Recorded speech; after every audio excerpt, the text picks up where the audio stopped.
사도행전 27장.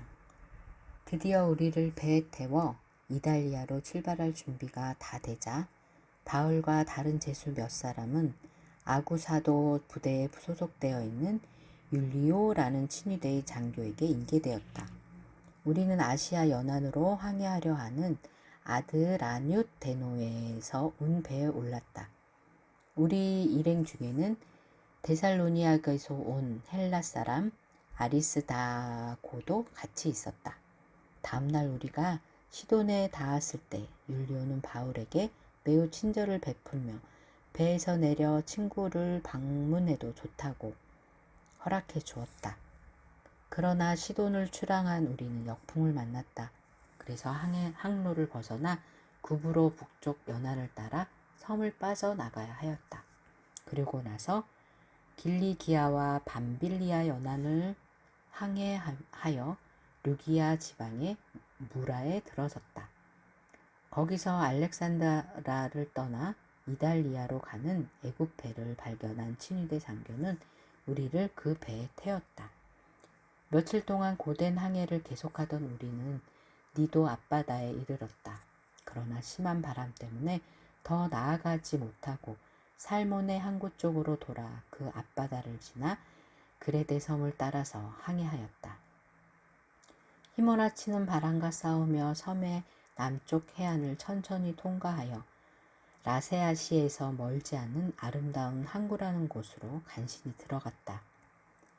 거기서 우리는 여러 날을 머물러 있어야 하였다. 금식하는 절기도 지나 그에도 이미 늦 가을로 접어들었으므로 장기간의 항해를 하기에는 위험한 시기였기 때문이다. 바울이 선원들에게 말하였다. 여러분, 우리가 이대로 항해를 계속하다가는 반드시 어려움을 당할 것이요. 파선으로 배에 실은 물건들을 잃어버릴 뿐만 아니라 다치거나 죽은 사람이 생길지도 모르오. 그러나 제수들의 호송을 맡은 장군은 바울의 말보다 선장과 선주의 말을 더 믿었다. 게다가 그 아름다운 항구는 사방에 트여 있어서 겨울을 지내기에 적합하지 않은 점도 있었으므로 대부분의 선원들도 해안을 따라 베니스까지 가서 거기서 겨울을 남편이 좋겠다는 의견을 냈다. 베닉스는 그레데 섬에 있는 항구로 서남쪽에 서북쪽만 트여 있어 온화한 곳이었다. 때마침 온화한 남풍이 불기 시작하여 항해하기에는 좋은 날씨로 보였다. 그는 닻을 올리고 해안을 따라 나아갔다. 그러나 얼마 지나지 않아서 갑자기 날씨가 변하더니 유라굴로라는 광풍이 휘몰아쳐서 배를 바다 한가운데로 밀어냈다. 선원들은 배를 해안 쪽으로 되돌리려고 안간 힘을 썼지만 그들의 힘으로는 어쩔 수 없음을 알자 아예 포기해버린 채 바람이 부는 대로 맡겨두었다. 배가 가오다라는 조그만 섬 뒤로 밀려들자 그들은 뒤에 매달려오던 구명선을 간신히 가판 위로 끌어올려 선체가 부서지지 않게 밧줄로 동여맸다.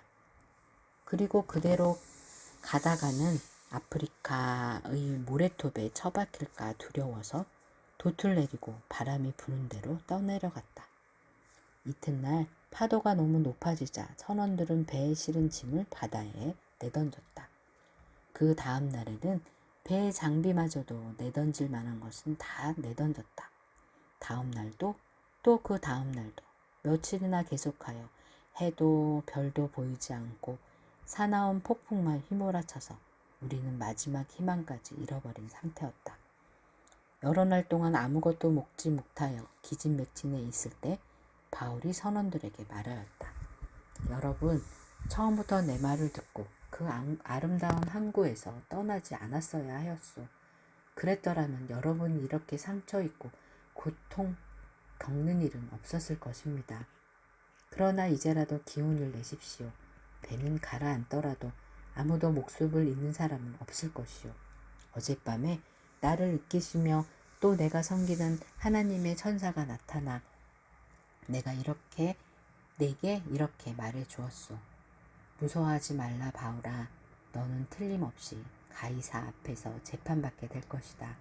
하나님께서는 또한 내 소원을 들으시고 너와 함께 배를 타고 가는 모든 사람의 생명을 구해 주실 것이다. 그러니 여러분, 이제 용기를 내십시오. 나는 하나님을 믿소. 하나님께서 일러주신 그대로 다 이루어질 것이요. 우리는 반드시 어떤 섬에건 닿게 될 것이요. 그레데 섬을 떠나 우리가 아드리아 바다에서 표류한 지 10나흘째 되던 날이었다. 한밤중에 선원들은 육지에 가까이 온 것을 느꼈다. 그래서 끈에다 줄을 달아 물 깊이를 재어보았다. 20길이었다. 조금 후에 다시 재니 15길에 불과하였다. 그들은 해안이 가깝다는 것을 알자 혹시 해안섬 부근에 암초에라도 걸릴까 두려워져서 그물에서 4개의 닻을 내려놓고 부디 빨리 날이 밝기를 기다렸다. 그런데 선원 몇 사람이 아물에서 닷을 내리는 척하면서 구명선을 내려 배를 버리고 도망치려고 하였다. 바울이 그것을 보고 군인들과 대장에게 저 사람들이 도망치면 당신들은 모두 죽게 될 것이요 하고 말하였다. 그러자 군인들이 밧줄을 끊어 구명선을 떨어뜨렸다. 먼동이 트기 시작하자 바울은 모든 사람에게 음식을 먹으라고 권하였다. 여러분은 음식을 입에 대지 않은 지가 10나흘이나 됩니다. 이제 음식을 드십시오. 여러분 머리카락 하나도 상하지 않을 것이요. 이렇게 말하고 바울은 떡을 들어 모든 사람 앞에서 하나님께 감사의 기도를 드린 다음 떼어서 먹었다. 그러자 사람들도 용기를 내어 음식을 먹기 시작하였다. 배 안에 있는 사람들은 모두 276명이었다. 식사가 끝나자 선원들은 배의 무게를 줄이기 위해 실었던 양식을 모두 바다에 던졌다. 날이 밝자 어느 땅인지는 알 수 없지만 모래밭이 있는 항만이 보였다. 그들은 위험을 무릅쓰고라도 바위들을 헤치고 모래밭까지 배를 대야 할지를 의논하다가 어쨌든 그렇게 하기로 결정을 내렸다. 우선 닻을 끊어 바다에 버리고 키를 묶었던 밧줄을 늦추었다. 그리고 앞돛을 올려서 바람을 타고 해변 쪽으로 나아갔다. 그런데 배가 두 물살이 합치는 곳에 끼어들면서 모래톱에 얹혀버리는 바람에 이물은 모래에 밖에 움직이지 않고 고물은 심한 바다로 깨어지기 시작하였다. 군인들은 혹시 제수들이 헤엄쳐 도망이라도 치면 곤란하니까 아예 죽여버리는 것이 어떻겠느냐고 대장에게 물었다. 그러나 바울을 살리고 싶었던 율리오는 그 말을 듣지 않고 헤엄칠 수 있는 사람 먼저 뛰어내려 육지로 올라가고 나머지 사람은 널 조각이나 부서진 배 조각에라도 매달려 나가라고 명령하였다. 이렇게 해서 모두 무사히 육지로 올라가게 되었다.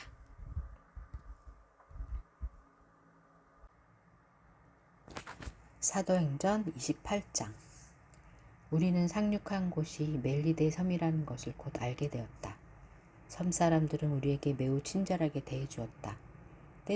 때마침 비가 내리고 날이 추웠기 때문에 그들은 불을 피워놓고 우리를 맞아주었다. 바울이 마른 나뭇가지를 한아름 안아다가 불 속에 넣었다. 그런데 나뭇가지 속에 있던 독사 한 마리가 뜨거움에 놀라 튀어나와서 바울의 손에 달라붙었다. 섬 사람들은 독사가 달라붙는 것을 보고 살인자가 틀림없어 바다에서는 살아왔지만 정의 여신이 결코 살려두지 않을 거야 하고 서로 수군거렸다. 그러나 바울은 아무런 상처도 입지 않고 그 뱀을 불 속에 떨어버렸다. 섬 사람들은 바울의 몸이 부어올라 당장에 쓰러져 죽으려니 생각하고 지켜보고 있었으나 아무리 기다려도 바울에게 그런 일이 일어나지 않자 이번에는 바울을 신이라고 생각하였다. 해변 가까운 곳에는 그 섬의 추장 보블리오의 땅이 있었으므로 추장은 그를 영접하여 사흘 동안이나 친절히 대접하였다.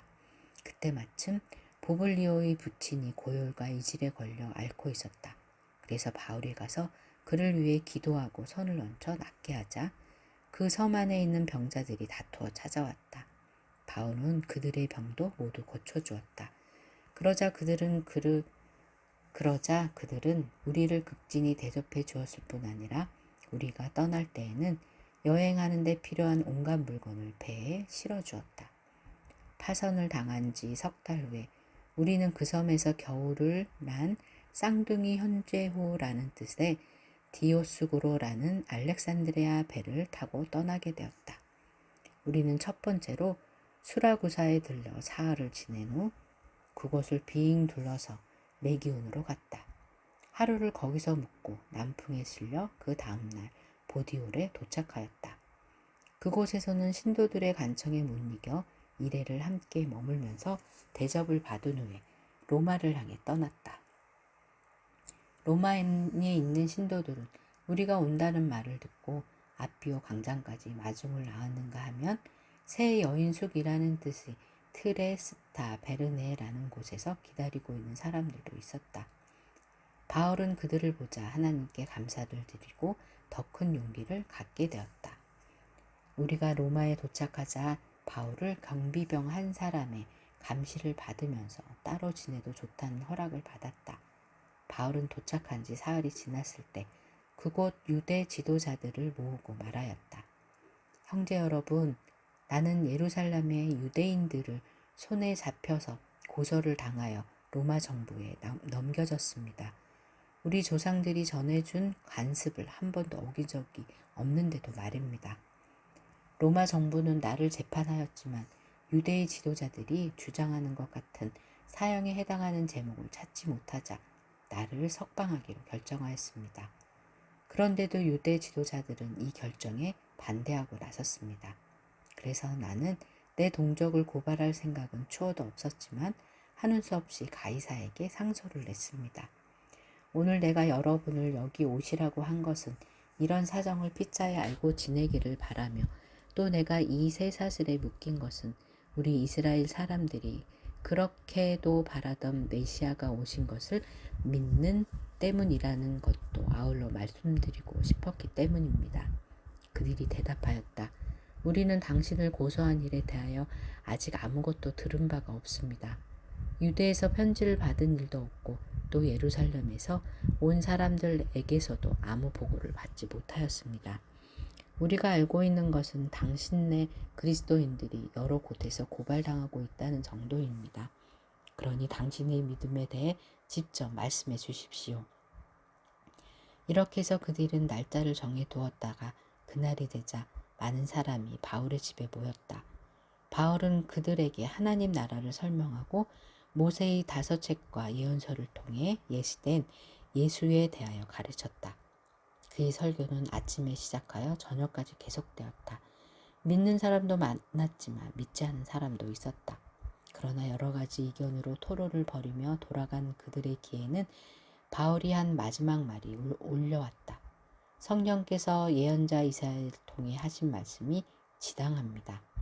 이 백성에게 이 말을 전하여라. 너희가 듣기는 아무리 많이 듣더라도 깨달을 수는 없을 것이다.